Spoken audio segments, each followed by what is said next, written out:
नमस्कार दोस्तों, मैं आपका स्वागत करता हूं। दोस्तों, आज अपने जो राजस्थान के प्रमुख साक्य हैं उनके बारे में पढ़ेंगे। देखो, पहले अपने समझते हैं कि साक्य होते क्या हैं। जैसे कोई दुर्ग है, जैसे चित्तौड़गढ़ दुर्ग है, तो अगर कोई आक्रमणकारी है चित्तौड़गढ़ दुर्ग पर आक्रमण करेगा तो वो चित्तौड़गढ़ दुर्ग के चारों ओर घेरा डालेगा, मतलब ठीक है। तो फिर जो चित्तौड़गढ़ दुर्ग है ना, उस दुर्ग में जो निवास करने वाले राजा हैं, जो सैनिक है, प्रजा है, उनके पास जो राशन होगा वो सीमित ही होगा। क्योंकि वो बाहर जा नहीं पाएंगे, बाहर तो घेरा डाल दिया है आक्रमणकारी ने।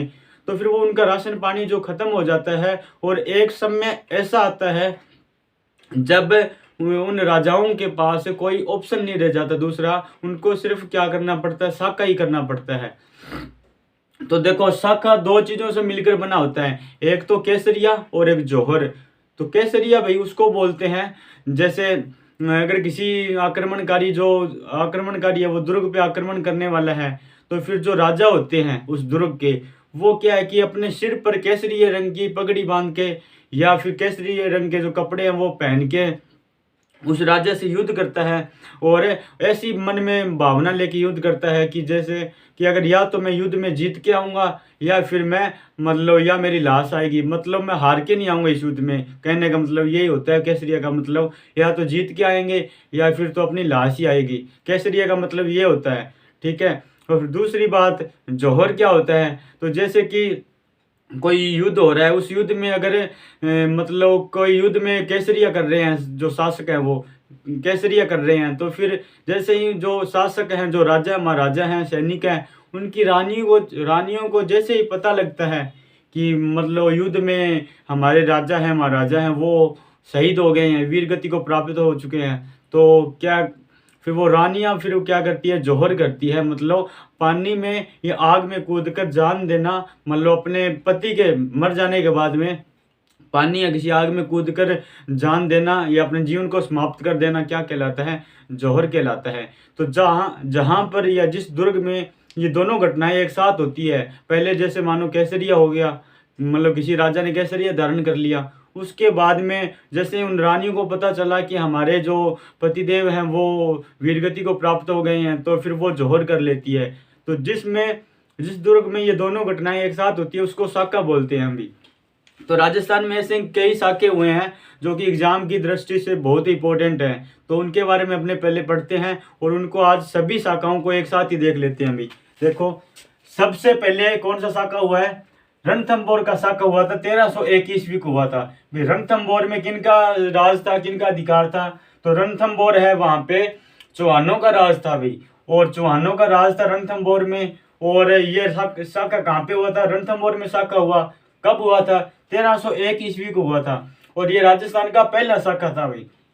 और तत्कालीन शासक पढ़ेंगे अपने, तो तत्कालीन शासक का मतलब होता है जिस समय वो साका हो रहा है उस समय वहां का शासक कौन था। उस जैसे रणथंभौर का वहां का उस समय का शासक कौन था, उसको तत्कालीन शासक बोलते हैं।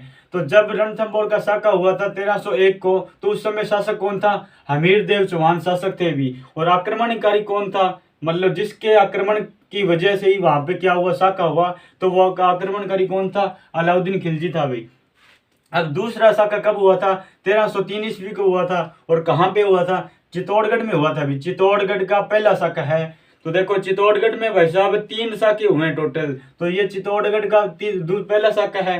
लेकिन वैसे देखिए पूरे राजस्थान में ओवरऑल, तो राजस्थान में ये कौन सा साका है, राजस्थान में ये दूसरा साका है। कहाँ हुआ था, चित्तौड़गढ़ का साका कहाँ पे हुआ था, कब हुआ था, 1303 ईस्वी को हुआ था। और उस समय तत्कालीन जो शासक कौन थे, रावल रतन सिंह, और आक्रमणकारी कौन था, अलाउद्दीन खिलजी। अब तीसरा साका देखो, सिवाना का साका।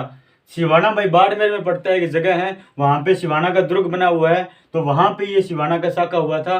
तो अलाउद्दीन खिलजी था, वो क्या है कि जालोर का जो दुर्ग है उस पर अधिकार करना चाहता था। तो सभी जानते थे, और अलाउद्दीन खिलजी भी यह जानता था कि अगर सिवाना का दुर्ग है उस पर अधिकार कर लिया जाए, यानी सिवाना को, जो सिवाना का दुर्ग है उसको जालोर दुर्ग की कुंजी मानते थे भी। मतलब अगर सिवाना के दुर्ग पर अगर अधिकार कर लिया जाए तो फिर क्या होगा, जालोर के दुर्ग पर अधिकार करना बहुत आसान हो जाएगा। तो अलाउद्दीन खिलजी ने जालोर के दुर्ग पर अधिकार करने की दृष्टि से सिवाना पर आक्रमण किया, सिवाना के दुर्ग पर, और सिवाना के दुर्ग में साका हुआ था। कब हुआ था? 1308 में। उस समय सिवाना का शासक कौन था? शीतलदेव चौहान था। अभी ये शीतलदेव चौहान कौन था? तो ये कान्नड़देव चौहान थे जो जालोर के शासक थे, उनका भतीजा था भी शीतलदेव चौहान। और आक्रमणकारी कौन था सिवाना के जो साका के टाइम? अलाउद्दीन खिलजी था। देखो उसके बाद में कौन सा साका हुआ? जालोर का साका हुआ। कब?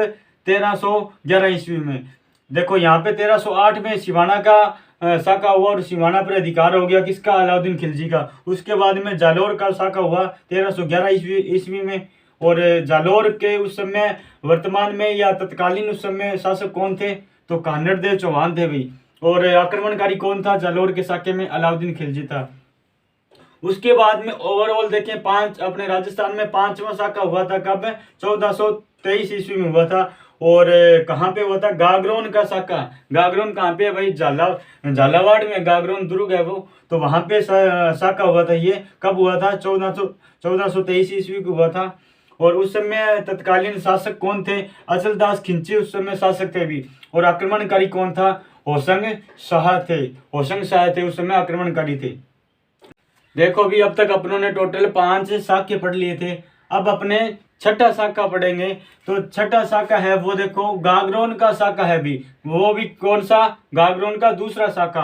गागरोन का अपनों ने पहला साका पढ़ा था 1423 ईस्वी को हुआ था। ठीक है, तो गागरोन का ये कौन सा साका है? दूसरा साका है भाई। और कब हुआ था? 1444 ईस्वी को हुआ था। उस समय तत्कालीन शासक कौन थे? तो पहलणसी थे। और आक्रमणकारी कौन था? तो महमूद खिलजी प्रथम था भी। उसके बाद में अपने पढ़ेंगे चित्तौड़गढ़ का दूसरा साका। तो चित्तौड़गढ़ का अपनों ने पहला साका भी पढ़ लिया था। कब हुआ था? 1301 ईस्वी को हुआ था। सॉरी 1303 ईस्वी को हुआ था। और ये चित्तौड़गढ़ का कौन सा साका है? चित्तौड़गढ़ का दूसरा साका है। कब हुआ था? 1534 से 1535 में हुआ था। कोई इतिहासकार भाई, कुछ इतिहासकार तो ऐसे हैं जो 34 मांगते हैं 1534 से, और कुछ इतिहासकार ऐसे हैं जो इनके इसका सन है वो 1535 मानते हैं। तो चित्तौड़ का जब दूसरा साका हुआ था उस समय तत्कालीन शासक कौन था? विक्रमादित्य थे। महाराणा विक्रमादित्य जो कि महाराणा संग्राम सिंह के पुत्र थे भी। और उस समय आक्रमणकारी कौन था? बहादुर शाह जफर थे। और अपने इसके बाद में कौन सा साका पढ़ेंगे? चित्तौड़ का तीसरा साका पढ़ेंगे। कब हुआ था? 1568 ईस्वी को हुआ था भी। उस समय शासक कौन थे? महाराणा उदय सिंह थे। और आक्रमणकारी कौन था? अकबर था भी। और लास्ट अपने साका पढ़ेंगे राजस्थान का, जो कि जैसलमेर में हुआ था। और वो क्या है कि उसमें जौहर नहीं हुआ था, इसलिए उसको क्या बोलेंगे? अर्ध साका बोलेंगे भी। जैसलमेर का अर्ध साका कब हुआ था? 1550 ईस्वी को हुआ था। उस समय शासक कौन थे? तो लूणकर्ण थे। और आक्रमणकारी कौन था? अमीर अली था भी। जय हिंद।